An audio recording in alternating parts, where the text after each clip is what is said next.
Hello, hello Team Grant. Blessed morning po.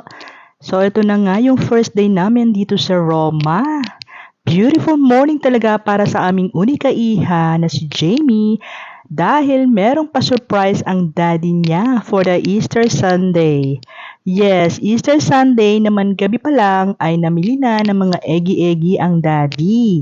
Hindi ko na nga nakita ang kanyang pinagbibili dahil inuna ko na yung tulog kagabi. Char. Talaga namang napakasaya ng Baby Jamie sa giant eggy-eggy niya.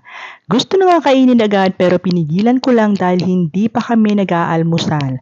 Kaya naman binilisan na namin ang pagbibihis dahil sa mga oras na to ay sobrang gutom na talaga kami.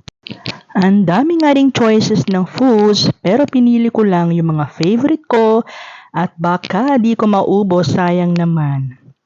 In fairness, ang sasarap din ng luto nila at busog sarap talaga naman kami. Ready na sa mahabang lakaran. Nako.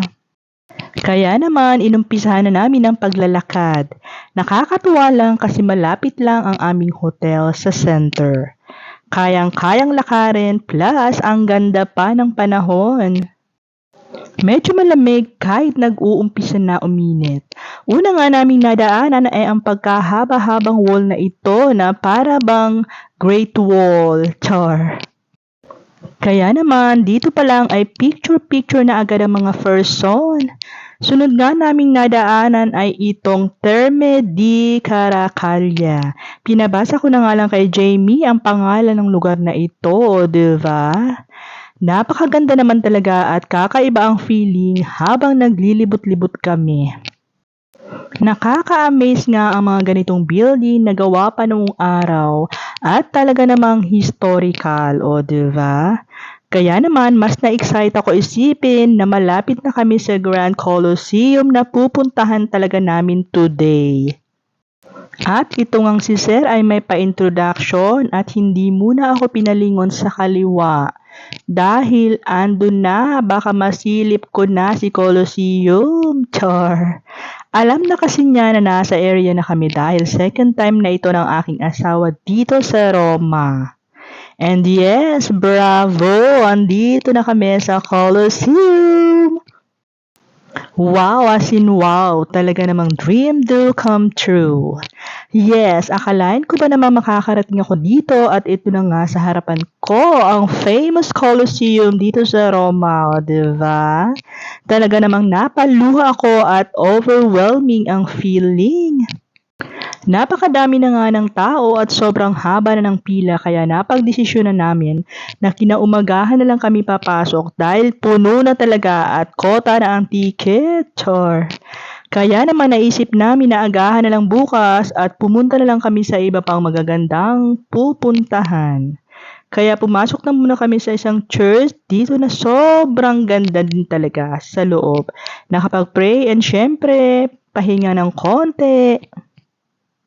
Hindi na nga mapakali ang bata at may nakasalubong na kumakain ng gelato kaya ayan at nagpapalamig na. First time ng bebe ng gelato ice cream, o diba? At dahil lunchtime na at pagod na rin ay kumain na nga muna kami bago ipagpatuloy ang paglalakbay. Ito ngang si Jamie ay nawiwili sa favorite niyang margarita pizza. Ngayon, fresh in Italy na, o diba? Pakakain nga namin ay naisipan na namin pumunta sa iba pang lugar na nagagandahan talaga naman. Non-stop talaga ang mga pa-picture-picture at pa-video-video ng mga person.